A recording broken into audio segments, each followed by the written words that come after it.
Voici une question sérieuse qui requiert la réponse de Dieu.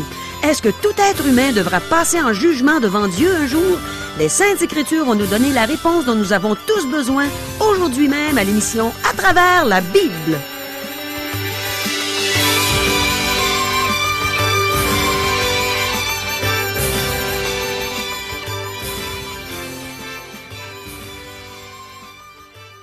Chers auditeurs, pour en savoir davantage sur le contenu de cette émission, vous pouvez contacter en tout temps Radio Espoir via Internet à www.radioespoir.ca ou par téléphone, sans frais, au 1-877-l'Espoir, 1-877-537-7647.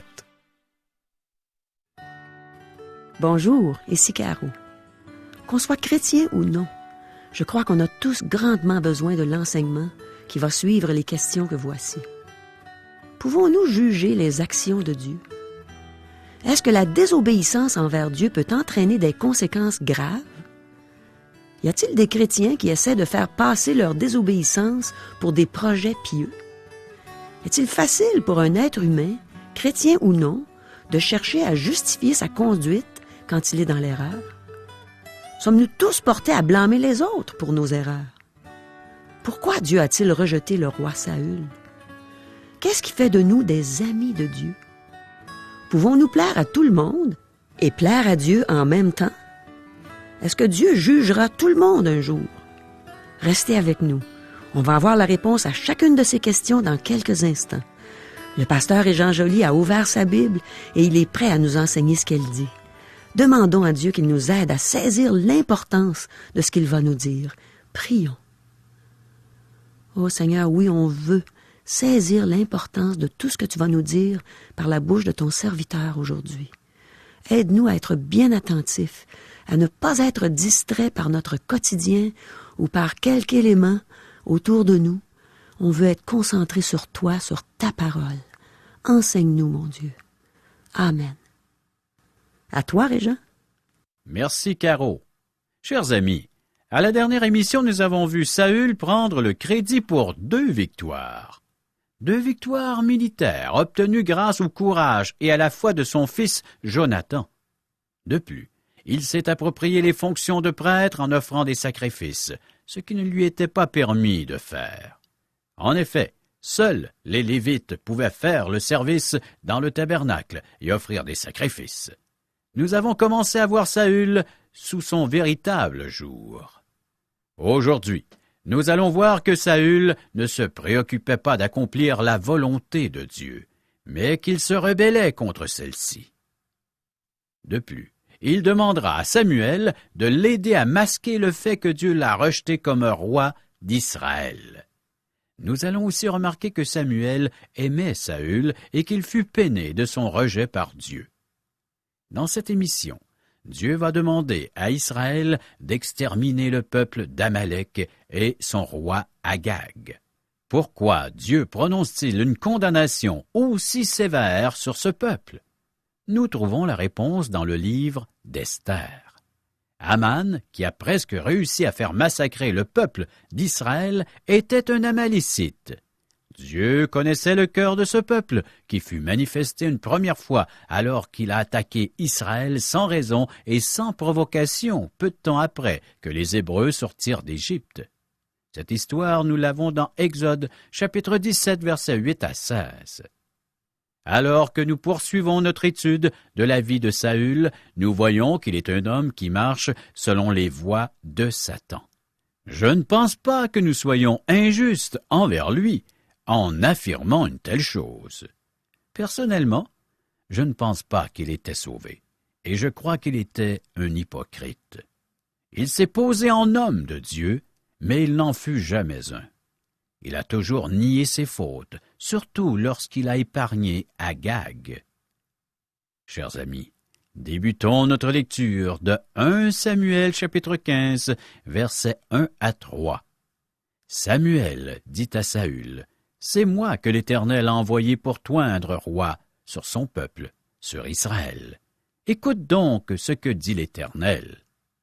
Ainsi parle l'Éternel des armées. Je me souviens de ce qu'Amalek fit à Israël, lorsqu'il lui ferma le chemin à sa sortie d'Égypte. Va maintenant, frappe Amalek, et dévoue par interdit tout ce qui lui appartient. Tu ne l'épargneras point, et tu feras mourir hommes et femmes, enfants et nourrissons, bœufs et brebis, chameaux et ânes. Dieu a ses raisons pour agir. Nous n'avons pas à le juger. Cet ordre semble épouvantable si vous ne connaissez pas l'histoire d'Amalek.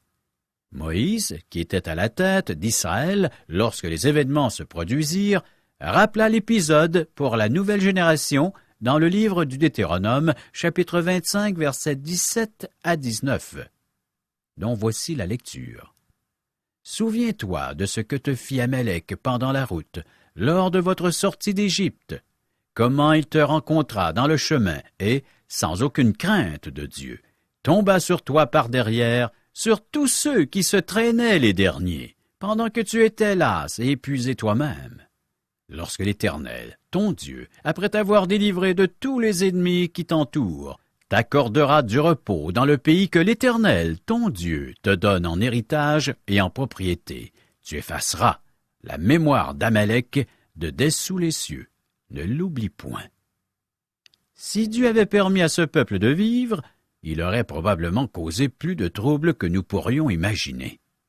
Il semble que Saül ait épargné quelques personnes, et lorsque nous lisons le livre d'Esther, nous rencontrerons un de leurs descendants, Aman. Il tenta d'exterminer le peuple d'Israël, et il aurait probablement réussi sans une intervention de Dieu. Lorsque nous examinons la question du point de vue divin, nous pouvons comprendre l'ordre de détruire Amalek. Je vous dis franchement que puisque vous et moi, nous ne sommes pas Dieu, nous n'avons pas à prendre de décision pour lui, donc nous n'avons pas à juger ses actions. Il est souverain sur toutes choses. À lui, le dernier mot. Faisons-lui confiance. Versets 4 à 6. Saül convoqua le peuple et en fit la revue à Telhaïm. Il y avait 200 000 hommes de pied et 10 000 hommes de Juda. Saül marcha jusqu'à la ville d'Amalek et mit une embuscade dans la vallée. Il dit aux Kéniens, « Allez, retirez-vous, sortez du milieu d'Amalek, afin que je ne vous fasse pas périr avec lui, car vous avez eu de la bonté pour tous les enfants d'Israël, lorsqu'ils montèrent d'Égypte. » Et les Kéniens se retirèrent du milieu d'Amalek. Saül rassembla une armée et en fit la revue. Il marcha jusqu'à la ville d'Amalek, et il donna aux Kéniens le temps de se retirer de la ville et de se séparer des Amélicites avant de les détruire. Les Kéniens sont les descendants du beau-père de Moïse. Ce renseignement se trouve dans le livre des Juges, chapitre 1er, verset 16, ainsi que chapitre 4, versets 11 à 17. Aucune nation païenne n'aurait fait un tel geste de miséricorde à cette époque. Seul Dieu a pu agir ainsi.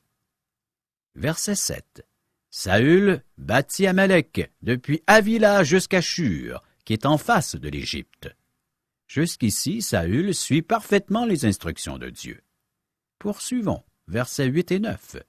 Il prit vivant Agag, roi d'Amalek, et il dévoua par interdit tout le peuple en le passant au fil de l'épée.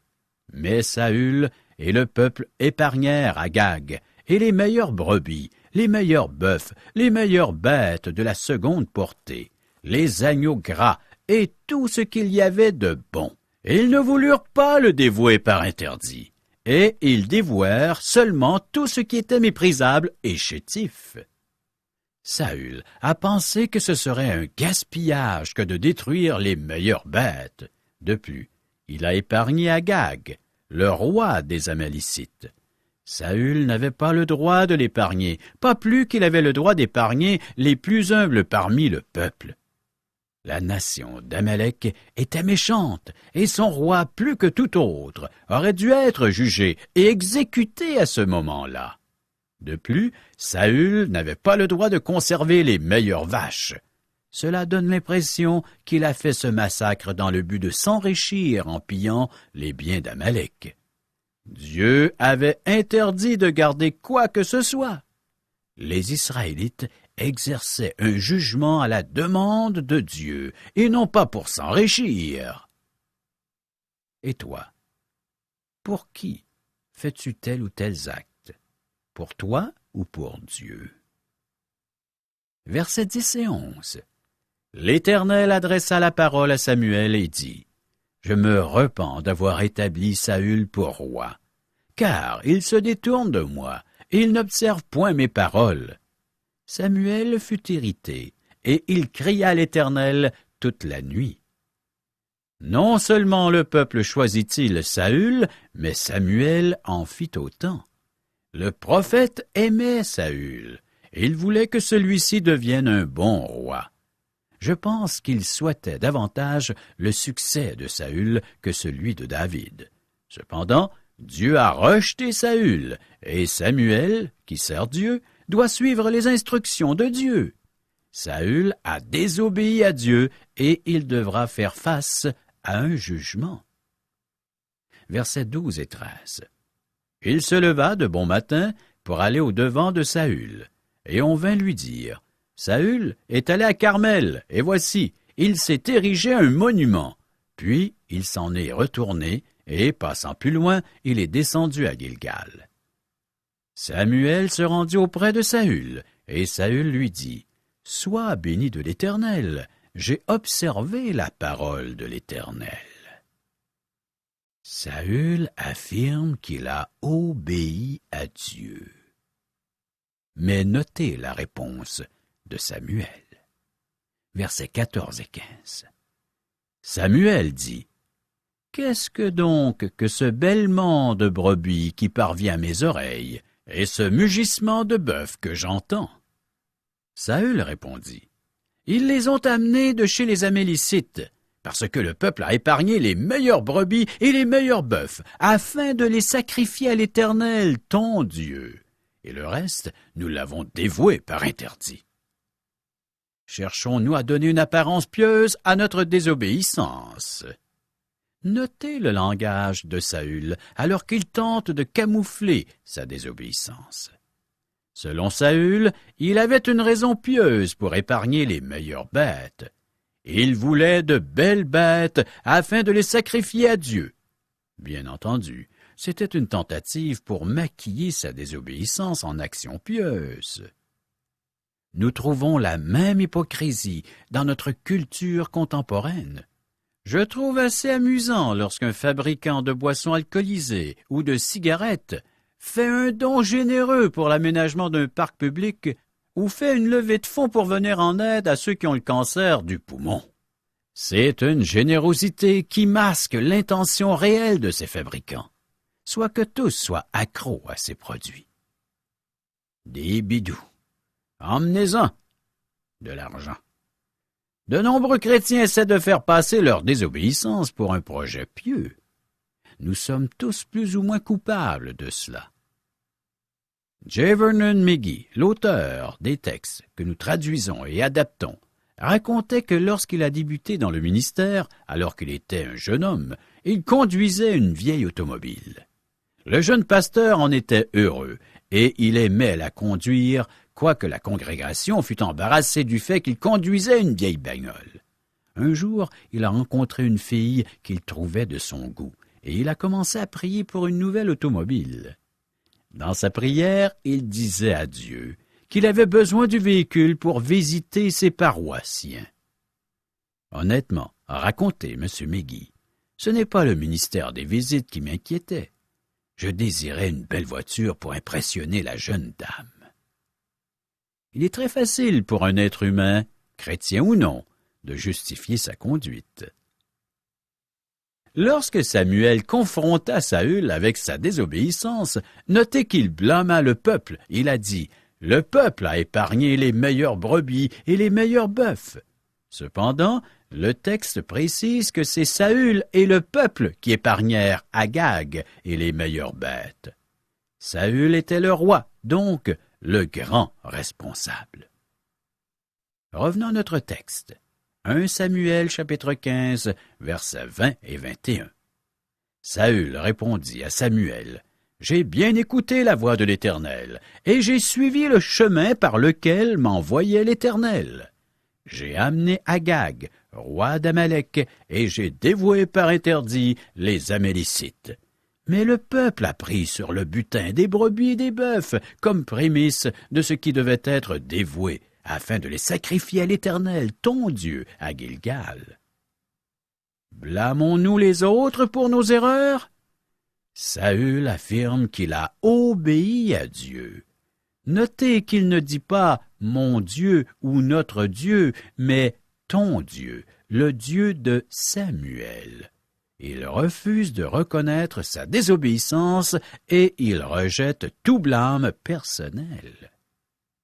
Versets 22 et 23.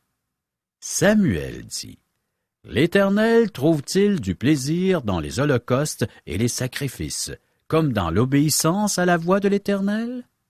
Voici, l'obéissance vaut mieux que les sacrifices, et l'observation de sa parole vaut mieux que la graisse des béliers. Car la désobéissance est aussi coupable que la divination, et la résistance ne l'est pas moins que l'idolâtrie et les théraphim. Puisque tu as rejeté la parole de l'Éternel, il te rejette aussi comme roi. » Ces deux versets sont souvent cités. Dieu rejette le roi Saül à cause de sa désobéissance. C'est un avertissement pour tous ceux d'entre nous qui se disent enfants de Dieu. Nous sommes les amis de Dieu si nous sommes des êtres obéissants. Beaucoup de personnes approchent le Seigneur Jésus d'une façon informelle, comme s'il était un ami ou un copain. De nombreuses chansons contemporaines parlent de Jésus comme d'un ami. Il faut être prudent avec une telle approche. Que voulez-vous dire lorsque vous affirmez que Jésus est votre ami? En fait, vous essayez, bien souvent, d'abaisser le Seigneur Jésus à votre niveau. Si vous dites que le Premier ministre est votre ami, vous le placez à votre niveau. Mais si le Premier ministre annonce que je suis son ami, alors il m'élève à son niveau. Lorsque je parle de Jésus comme étant mon ami, je ne parle pas le même langage que la Bible. Le Seigneur a dit, « Vous êtes mes amis si vous faites ce que je vous demande. » L'Évangile de Jean, chapitre 15, verset 14. Obéissez-vous, Seigneur Jésus? Comment pouvez-vous l'appeler votre ami si vous ne lui obéissez pas? Lui désobéir est aussi grave que pratiquer la sorcellerie et même l'idolâtrie.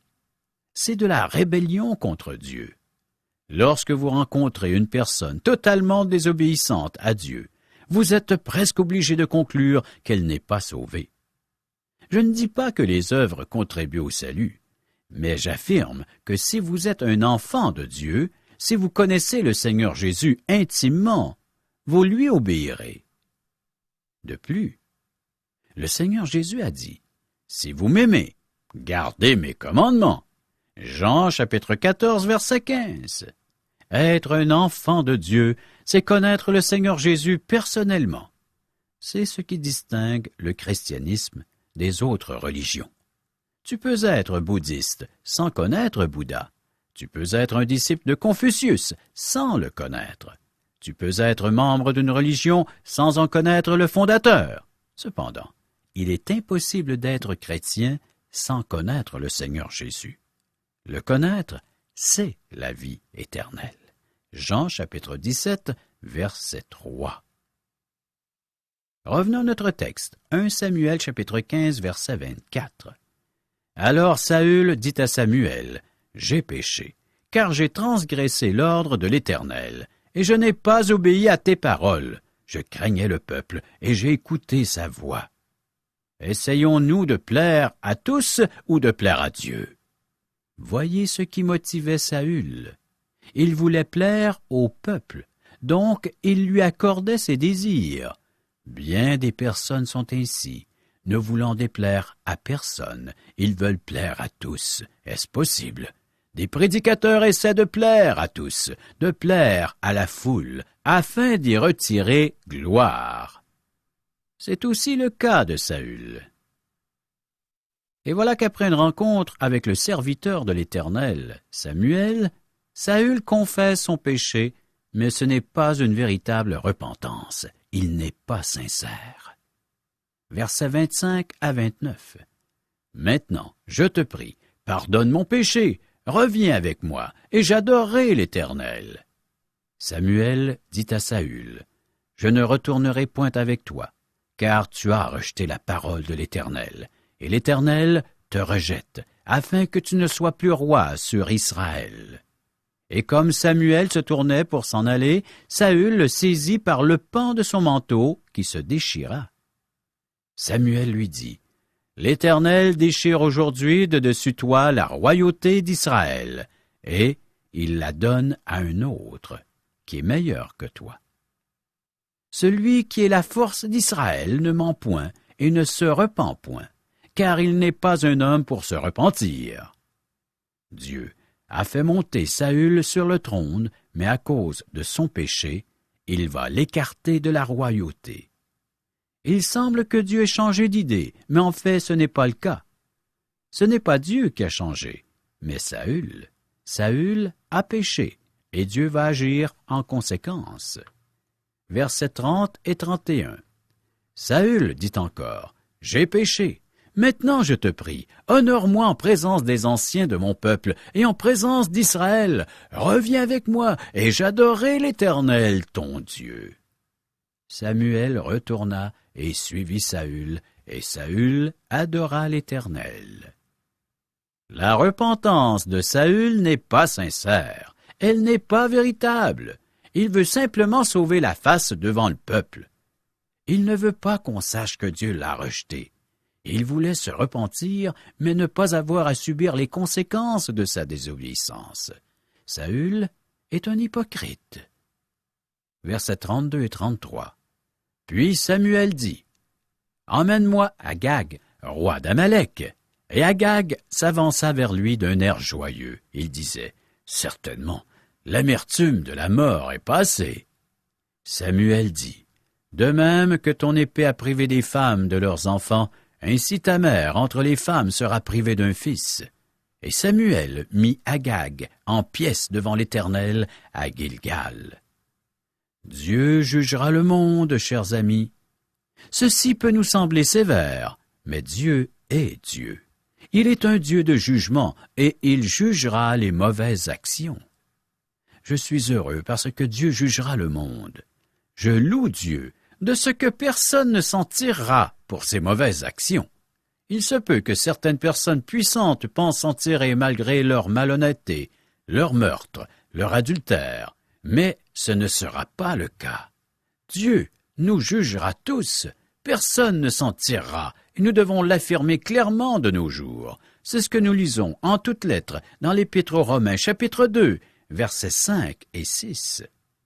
Mais par ton endurcissement et par ton cœur impénitent, tu t'amasses un trésor de colère pour le jour de la colère et de la manifestation du juste jugement de Dieu qui rendra à chacun selon ses œuvres. Samuel exécuta le méchant roi que Dieu a condamné. Justice est faite. Versets 34 et 35. Samuel partit pour Rama, et Saül monta dans sa maison à Gibéa de Saül. Samuel n'alla plus voir Saül jusqu'au jour de sa mort, car Samuel pleurait sur Saül, parce que l'Éternel se repentait d'avoir établi Saül, roi d'Israël. Lorsque la Bible dit que Dieu se repent, il semble qu'il a changé d'idée sur un sujet, mais il n'en est pas ainsi, chers amis. Dieu a toujours dit que si Saül ne marchait pas dans ses voies, il lui enlèverait le trône d'Israël. Saül a péché et Dieu a agi selon sa parole. Chers amis, prochaine émission, 1 Samuel, chapitre 16 et chapitre 17. Merci beaucoup, Régent. On a pu voir aujourd'hui à quel point il est important d'obéir à Dieu en toutes choses. Régent a mentionné ce que Jésus a dit à ce sujet. Il a dit, « Vous êtes mes amis si vous faites ce que je vous commande. Si vous m'aimez, gardez mes commandements. » J'en conclus que chaque fois que je désobéis à Dieu, c'est un manque d'amour de ma part. Ça me fait tellement de peine quand je réalise que j'ai désobéi à Dieu dans un domaine ou dans un autre. Mais chose certaine, dès que je m'en aperçois, je m'en repens. Je lui demande pardon et je suis certaine de recevoir ce pardon grâce au précieux sang de Jésus qui a coulé sur la croix pour moi. Depuis le nombre d'années où je marche avec Dieu, j'ai connu toutes sortes de gens qui cherchaient à faire des grandes choses, soi-disant pour Dieu, et qui ont graduellement quitté les voies de Dieu. Et tout ce qu'ils avaient à faire pour demeurer avec Dieu, c'était de lui obéir comme un petit enfant qui obéit à son Père, simplement parce qu'il l'aime. Les vrais amis de Jésus sont ceux qui lui obéissent. Dans l'Évangile de Jean, au 15e chapitre, au verset 14, Jésus dit « Vous êtes mes amis si vous faites ce que je vous commande. » Ça m'irrite au plus haut point quand je parle de l'amour de Dieu à des gens qui ne le connaissent pas, mais qui toutefois l'appellent « mon chum en haut ». Quel manque de respect envers le Dieu 3 fois saint, envers ce Dieu qui a tant aimé le monde, qu'il a donné son Fils unique, afin que quiconque croit en lui ne périsse pas, mais qu'il ait la vie éternelle. Mon ami, es-tu de ces gens qui appellent Dieu leur chum? Eh bien, sache que même si tu blesses sa sainteté, même si tu manques de respect envers lui, il est prêt à te pardonner. L'apôtre Paul a dit dans sa première épître à Timothée au 1er chapitre, au verset 15 et 16, « C'est une parole certaine et entièrement digne d'être reçue, que Jésus-Christ est venu dans le monde pour sauver les pécheurs, dont je suis le premier. Mais j'ai obtenu miséricorde afin que Jésus-Christ fasse voir en moi le premier toute sa longanimité pour que je serve d'exemple à ceux qui croiraient en lui pour la vie éternelle. » Mon ami, le Seigneur est prêt à te pardonner si, tout comme Paul, tu es prêt à avouer que tu es un pécheur. C'est le premier pas vers le salut. Repens-toi. Avoue à Dieu que tu as désobéi à ses lois, que tu as manqué de respect envers lui, que tu as péché contre lui. Demande-lui pardon. Demande-lui de te sauver, de te donner la vie éternelle. Demande-lui maintenant. Ses bras sont ouverts devant toi. Il est prêt à t'accueillir si tu es prêt à mettre ton orgueil de côté, à t'avouer incapable de te sauver toi-même. Jésus a tout payé à la croix pour toi. Lui qui est le seul à être venu sur la terre sans jamais pécher. Jésus est mort. Il a pris la honte de ton péché sur la croix. Mais le 3e jour, il est ressuscité glorieux. Et maintenant, il t'offre le don gratuit de la vie éternelle. Reçois Jésus comme ton sauveur, comme ton Seigneur maintenant. Et tout comme l'apôtre Paul, tu pourras à ton tour servir d'exemple à d'autres qui croiront en Jésus pour la vie éternelle. C'est aujourd'hui le jour du salut. Mon ami, n'attends pas demain. Il sera peut-être trop tard. Tu ne sais pas si tu vas vivre demain. Jésus t'appelle en ce moment. Caro, nous invitons les auditeurs à assister à un merveilleux déjeuner de l'espoir. Pourrais-tu nous expliquer qu'est-ce qu'un déjeuner de l'espoir? C'est justement comme ce que tu viens de dire, Régent, c'est merveilleux. C'est merveilleux parce que, premièrement, les gens viennent prendre un bon déjeuner gratuitement, en compagnie de gens qui vont les aimer, les entourer, et ensuite on entend un témoignage d'un vécu, le vécu d'une personne, comme toi, Régent. La dernière fois que j'ai entendu ton témoignage, j'ai été épatée. J'ai trouvé ça extraordinaire de t'entendre raconter ce que Dieu avait fait dans ta vie, comment il t'avait transformé, et en même temps, ton sens de l'humour là, qui a transpercé les cœurs et qui a fait rire les gens, qui a fait du bien aux gens. Alors c'est ça, un merveilleux déjeuner de l'espoir. Ça vaut la peine de venir entendre ces témoignages. Et je vous le répète, c'est gratuit. Nous vous invitons donc à venir participer à ces merveilleux déjeuners de l'espoir qui auront lieu à la grandeur du Québec. Comment faire pour savoir où auront lieu ces déjeuners?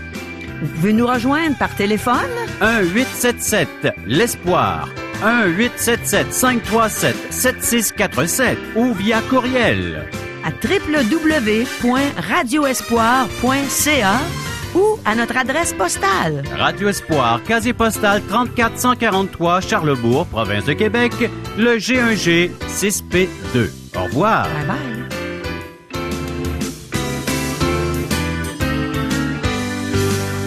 Cette émission vous a été présentée par Radio Espoir.